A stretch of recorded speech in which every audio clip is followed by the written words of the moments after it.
नमस्कार, मी प्रदीप नणंदकर. आपण पाहत आहात इंद्रधनुष्य.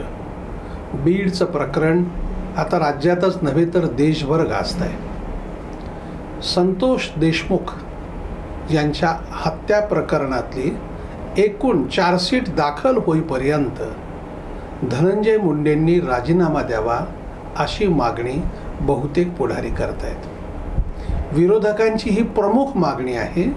आता त्या मागणीमध्ये भाजपचे आमदार सुरेश धस यांचा समावेश आहे. राजकीय पक्षांबरोबर छत्रपती संभाजीराजे आहेत आणि अन्य सगळीच मंडळी ही मागणी करत आहेत. राज्यपालांची भेट घेऊन त्यांनी ही मागणी केली आहे. पण अजितदादांनी या प्रकरणामध्ये काही आरोप जे केले, आरोप करणं ठीक आहे, पण पुरावे जोपर्यंत सापडत नाहीत तोपर्यंत धनंजय मुंडे राजीनामा देणार नाहीत अशी भूमिका घेतल्याचं कळतंय.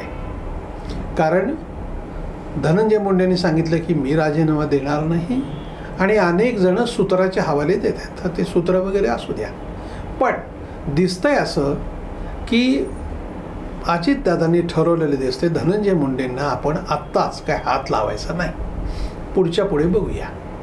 आता ह्या सगळ्या गोष्टीमध्ये बघा किती वेगवेगळे ह्याचे पदर आहेत. मराठा आणि ओबीसी याचं एकूण जो वाद होता, जो लोकसभा निवडणुकीच्या वेळेला ऐरणीवर होता, मराठा आरक्षणाच्या विषयातला हा प्रमुख मुद्दा होता. ओबीसींनी एकूण ह्या सगळ्या प्रकरणामध्ये महायुतीच्या बाजूने राहण्याचा निर्णय घेतला, म्हणून विधानसभेचे निकाल महायुतीच्या बाजूने लागले. आणि त्या पार्श्वभूमीवर हे जे काही सगळं घडतंय त्यामुळं ओबीसीला संतोष देशमुखाच्या हत्यावरून टार्गेट केलं जातंय असं हके आणि अनेक मंडळी बोलत आहेत. आणि ही वस्तुस्थिती पण आहे. कारण जरांगे पाटलांचे ज्या पद्धतीचे वक्तव्य आहेत त्यात ह्या प्रकरणाला न्याय मिळण्यापेक्षा या प्रकरणावरनं नथीतून तीर मारणे असे प्रकार सुरू झालेले आहेत. सुरेश धस म्हणतायत की असं काही नाही आहे, कारण मला वंजाऱ्यांची मतं मिळाली आहेत, ओबीसी पण माझ्याबरोबर आहेत आणि याचा आणि आमच्या राजकारणाचा आणि हा मराठा ओबीसीचा काही संबंध नाही असं धस म्हणतायत. राजकारणात हे असंच म्हणायला पाहिजे. बोलायचं एक असतं, वागायचं एक असतं. ह्या सगळ्या गोष्टी होतात. राजकारणाने केवळ इकडनंच आहे असं नाही, दोन्ही बाजूने हे असंच राजकारण असतं. त्यामुळे हे राजकारण हे होत राहणार. पण जे घडलंय बीडमध्ये ते मात्र अतिशय अश्लाघ्य आहे. ज्या पद्धतीनं तो खून झाला तो खरंच चिंता करणार आहे की महाराष्ट्र कुठल्या दिशेनं जातो आहे.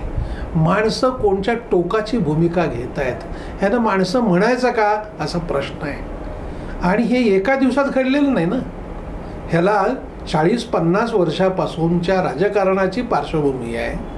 आणि एकदा एकाने वरती एका चुकीवरती पांघरून घातलं की आता पांघरुणाच्या गाद्या झाल्यात, गाद्यावर गाद्या झाल्यात, असं जाड झाले थर तो. आणि त्यामुळे तो थर भेदणं हेच अवघड होऊन गेलं आहे.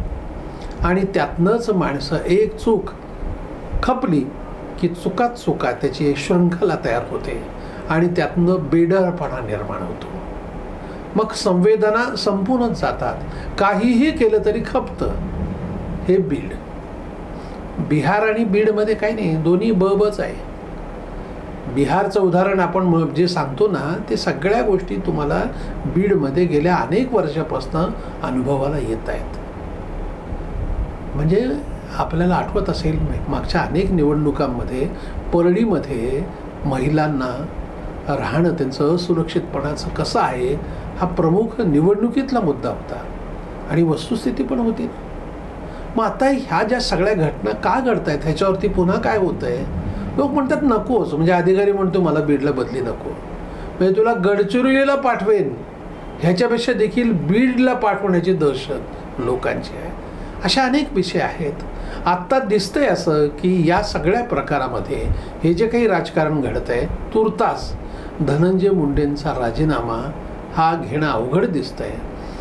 पण त्यांना आता एकूणच साईडलाईन कदाचित राजकारणामध्ये व्हावं लागेल. बाजूला हळूहळू त्यांच्यावरती एक प्रमुख विषय होता, जबाबदाऱ्या अनेक ठिकाणी त्यांच्या भाषणामधला एक जोर होता, तो आता कमी होणार आहे. जे धनंजय मुंडेचं होणार आहे तेच पंकजा मुंडेंचं होणार आहे.